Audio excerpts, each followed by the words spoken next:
Hello vinyl community, this is Randy. Back today with another video. Today is Sunday, March the 6th, 2023. I picked up some records at in the last part of February 2023, so I'm going to show those to you today. These records all came, kind of separately in from different places. So anyway, the first one I have to show you here is a band called Group 1850. The name of the album is Paradise Now. Group 1850. This is a band from the Netherlands. This record came out in 1969. This is a psych record. This is a reissue from 2017 on Pseudonym Records. Came out originally in 1969. Well, boy, I'm not sure what label it came out on originally. But anyway, this is actually their second album, Paradise Now. Their first album was called, hang on one second here. Their first album was called H.M.S. Trip to Mother Earth. H.M.S. Trip to Mother Earth. They were only a four-man band for that record. This was like a 3D cover, I guess, for their first record. This is in this book, Psychedelia 101 Iconic Underground Rock Albums. I mentioned this book a couple videos ago when I was talking about Silver Apples. They were in this book, and so Group 1850 is in it too. And so it was their first album that was in there. This is the second one. They had some lineup changes. There were 4 people on the first album, 5 on this one. From what I read about on this insert, well, in here, on the notes here, it sounds like the first band broke up and the main guy who started the band just got a whole new band together, and then one of the other guys, the guitar player, I guess, came back. So they ended up with 5 people on the second album, and there are 8 songs on here. This is a fantastic album. This is one of the most purely psychedelic albums I can really think of. It just really sounds like it was made to be a psychedelic album. Sounds like they followed the blueprint. So lots of great guitar work, distorted guitar work and stuff on it, and great lyrics. There's a really long, well, the second side only has 3 songs. The second song is called question mark, exclamation mark, 7 minutes long. The very last song is called Purple Sky, 10 minutes, 57 seconds. Really beautiful, fantastic song, lots of good jamming in there. My only small issue with it is that there is about a 2-minute drum solo in there. I'm not a real big fan of drum solos, particularly on studio albums, or, maybe, I don't know, maybe a few seconds or a half a minute, but 2 minutes just seems like it's a little bit too long. So for me, that's the only negative part of this whole album. The rest of it is fantastic. So it's a keyboard player, 2 guitars, bass, and drums. And yeah, very psychedelic sounding. So yeah, very glad to get that one. Like I said, that was reissued. This is a 2017 reissue on Pseudonym Records. It's cool. Translucent red vinyl. Group 1850.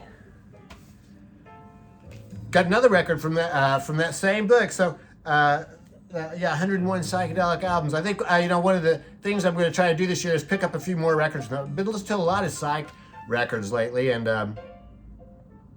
found that for the most part I really like most of them, and they also stand up to repeated listening. So that is really good. And so I think I'm going to try to pick up a few more of those this year. Use that as sort of a reference guide. So this record is in there too. This is Dragonfly. Very cool gatefold sleeve there. That the inner gatefold, I think, has actually an even better drawing of a butterfly there. There's the track listing there on this side. So this record, Dragonfly, came out in 1968 on Megaphone Records. This is a 2012 reissue on Grierson Records, a Spanish label, Grierson Records. So it's a self-titled record. Dragonfly, they were a band from Colorado. sounds like they were doing pretty well there in Colorado, and then they went to Southern California, I guess, to try and make it big. And I guess the record label changed their name to Dragonfly. All the information about it is on here. They were known as well, yeah, all the information is on this this insert that came with it, and yeah, it's pretty cool. They started out as a band there in Colorado called Legend.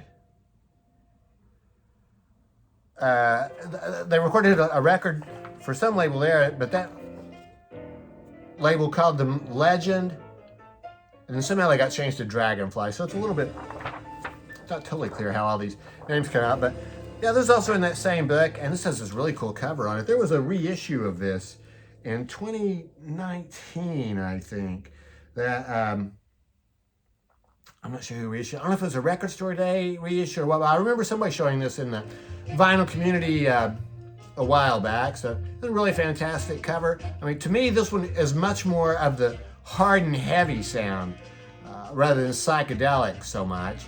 So just lots of fantastic guitar work on this, distorted guitar work, and cool lyrics too. There's 12 songs on here, and they're all only about 2 to 4 minutes long. A couple of them are even shorter than that.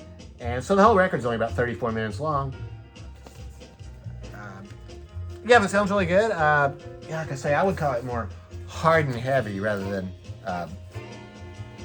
psychedelic, but outstanding record on Garrison Records. Picked up this reissue of Gong. I think this is the first Gong album. David Allen is the main guy in Gong. He was part of Soft Machine. He's an Australian who moved to Europe. I guess he lived there in Paris. He lived in the Beat Hotel and knew William S. Burroughs. I guess was a friend of William S. Burroughs. He went to England and formed Soft Machine. Soft Machine went for a tour of Europe, and he had problems with his visa and couldn't get back into England, so they became a 3-person band before they ever recorded an album. He doesn't show up on any Soft Machine records, and he formed this band called Gong. So on this version of it, I guess there's maybe like really just 2 official members, David Allen and Jilly Smith. She's on all the Gong albums. She just contributes vocals, which they call how do they describe it here? Voices and Space Whisper. So if you've ever heard any Gong, then you've heard her vocals, and they are very unusual and might take some getting used to. And really, just the words in general from Gong by David Allen are kind of whimsical and yeah, Gong to me is sort of a band that you either buy into it, the whole mythology of it, or you just probably not going to like it too much. But the whole thing is based on the story of the planet Gong, which is on the other side of the sun, so we can't see it from here. And actually, which one was it? Gosh, there's one song on here where David tells the story of meeting the pothead pixies who first came to Earth. I'm not really sure why they came to Earth, but anyway, the whole thing's really entertaining and sort of psychedelic sounding, I would say. So in addition to these two, so David Allen plays guitar, bass guitar, Cimprini crystal ball, and the vocals. Didier Malherbe plays flute and soprano saxophone on here, and I'm not sure why he's not listed on the front, because I think he was a pretty permanent member of Gong also. But this is, this is just before Steve Hillage. Steve Hillage joined the band. Steve Hillage, I guess, had worked some with Soft Machine himself, and then he became a member of Gong. So Gong is space rock, I guess, or psychedelic rock. Really entertaining, and And yeah, like I say, this album sort of begins telling the whole story of the mythology of the planet Gong. So this sort of tells the background of Gong and how they got started and all the issues that David Allen had with, well, forming a band and recording and stuff like that. So pretty interesting.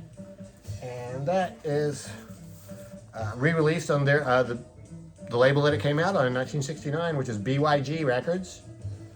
BYG, those three letters come from they're the first letters of the last names of the three people who started the company. Got another record here. It falls into the psych category. This one was recommended by CGC Vinyl. Chris at CGC Vinyl showed this record a while back, a couple weeks ago. This is called Merrell Fankhauser and his trusty H.M.S. Bounty is the name of the band. The name of the record is Things. What it says right here is a heartwarming, lip-licking, foot-stomping, mind-blowing, music-rounding, hip-swinging mother of a super new album called Things. So this band, Merrell Fankhauser and H.M.S. Bounty, Things. I assume this is Merrell here. And I was reading about them online. They are not. This band is not featured in that. But I would still call this psychedelic rock. Maybe a little bit of a, maybe a little bit of a sunshine pop or something like that in there. I think it's not a very good album cover. It's just too much brown. These parts are okay, but it seems like it should have been bigger so that you could see it better. So I really don't think it's too good an album cover. I was reading about this band online though, and they were originally known as Fapper-Dockley. So I had heard of them, and they released one album, and it sounds like this band got signed to a label in Southern California. That's another weird thing about this band. Merrell Fankhauser and his trusty H.M.S. Bounty. I thought it was surely a British band. I thought they were surely from the UK, but they're not. They're from Southern California, and I guess they signed up with a label down there that Fapper-Dockley did. That name came from the first couple letters of the band members' names. So the company changed their name to Merrell Fankhauser and H.M.S. Bounty. So I don't know if that really worked because I don't think this record did too. I'd never really heard of it before. Before I heard Christian talking about it, and he gave it such a strong review. I really liked it a lot, so I immediately ordered it, and yeah, it does. It sounds fantastic. This record came out in. Gosh, did I write it down? 1968 on Shamley Records. This is a 2005 reissue on Garrison Records, that Spanish record label that was it Dragonfly or group? Yeah, Dragonfly, I guess, was also on Garrison. So yeah, sunshine pop. Or psychedelic sounding, and it's really cool. It seems like some of these should have been hit songs, but as far as I know, none of them were. And second side gets to be a little bit more psychedelic, so yeah, very cool, very good band. And here's the same label, the Garrison label. Yes, I've been listening to a lot of psych lately, a lot of psych and a lot of jazz lately. So I picked up this Olay. John Coltrane's Olay. This is one of his Atlantic records. This came out in 1961. It was the third album in 1961 on Atlantic Records for John Coltrane. He also released in 1961 Coltrane Jazz and My Favorite Things. So 3 albums on one label. He was also having albums released by Prestige from records that he recorded there with Prestige, and then also that record that I showed a couple weeks ago that was called Winner's Circle, came out in 1961. So market was just, I mean, it almost seems like it would have been flooded with Coltrane material back then. So I don't know, I guess it was just a different marketing plan back then, putting out a lot of records all at once. This tells the whole story of the album here. There's only 3 songs on here. It's a little bit confusing too. The front of it says full dynamic frequency spectrum. which to me it seems like I usually see that on mono records, but on the back it says stereo quite clearly right there, but it is a mono record. This record that I have here is a 2013 reissue on ORG Music. ORG Music. It's a 2-record set, so this is a 45 RPM pressing. So the title cut, Olay, is 18 minutes long, takes up sides 1 and 2. Well, probably not really the best idea to split up one song into 2 sides, but I guess if you want to hear at 45 RPM, that's what they had to do. And it sounds really good. This is a very cool Coltrane album. It's not the Coltrane Quartet. It does have Elvin Jones on drums and McCoy Tyner on piano, so it's 3/4 of his quartet. But on bass, there's 2 bassists playing on this one, Reggie Workman and Art Davis. One of them is playing bowed bass, and the other one is plucking. He also plays with other horns on this one, which he didn't really do in the quartet on Impulse Records. Well, didn't do too much, but George Lane plays flute on here on the title cut, and then on the other 2 songs he plays alto sax. And this also has Freddie Hubbard playing trumpet on it. So I think it was Lee Morgan playing on was Lee Morgan on Coltrane Jazz, and then Freddie Hubbard on this one. So a bigger band, and there's really not that much Coltrane solo in here. It's much more of a band effort. And so side 3 is the Homie Dance, and side 4 is Aisha, McCoy Tyner song. So it gives everybody a chance to shine on this record. Olay by John Coltrane. Yeah, very happy about that one. So, and for me, I mean, it actually works out fine that it's a mono, because I like the way mono sounds, even though this one, with all those band members, probably sounds really good in stereo too. So, hard to say about that. And the last record that I have to show you today is this Charlie Parker box set. 4 records in here. Charlie Parker, Bird, and L.A. So these are recordings that were just various stray recordings from different bands that he played, and different people that he was playing with when he was in Los Angeles in 1945. The first time, it's all the stuff, a lot of stuff that he did in Los Angeles. So from 1945 up to 1952. Well, it's not the studio recordings he did on Dial Records. Those are officially released on Dial. So these are some radio broadcasts, and then just some tapes. I think just private tapes that people made.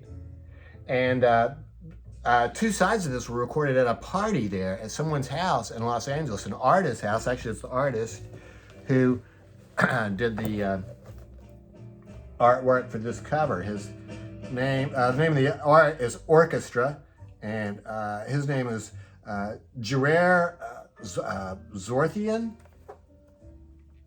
So he was the guy who lived there in Los Angeles and threw this party on a 27-acre ranch, and they tell about it here in this booklet that came inside. It has detailed information on all of these recordings on this booklet in here. So that's very cool. I like having the information about where they came from.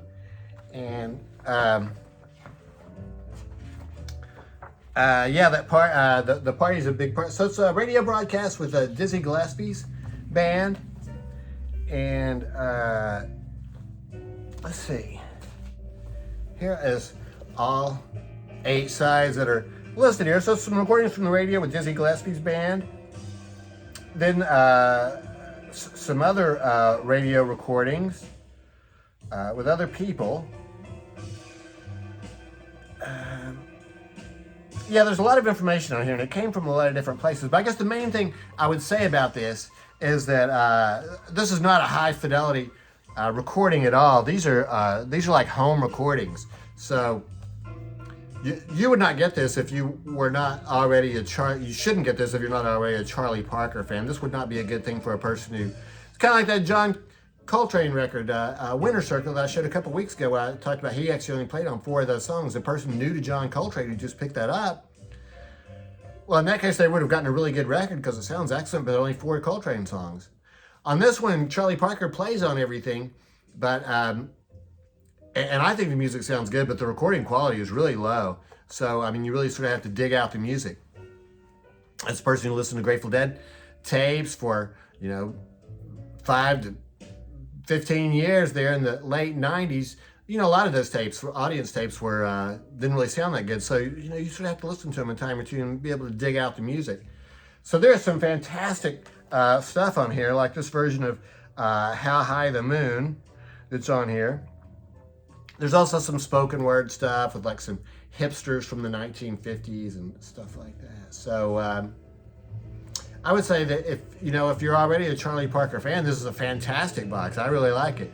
If you're just introducing yourself to Charlie Parker, I don't think this would be the place to start. You would want to get, I think, some of the studio records, like the dial recordings. And there's plenty of that stuff available too. And the only other thing I'll say about this record was I was looking at it on Discogs, and this compilation was released in 2021, and all the comments in Discogs just talked about how dirty the records were, and they when they came out, and they mostly just a lot of problems with the records. But mine was totally fine. These all came out they came out of the box looking just fine and ready to play. So I'm not sure what happened there, except I think maybe there might have been a reprint of this. I think it was done in 21, and I think it may have been reprinted. Maybe the second time around is somewhat better. So anyway, those are the records that I've gotten in the last part of February 2023. And so, yeah, let me know what you think about those. Hope everybody's doing well. Thanks very much for watching.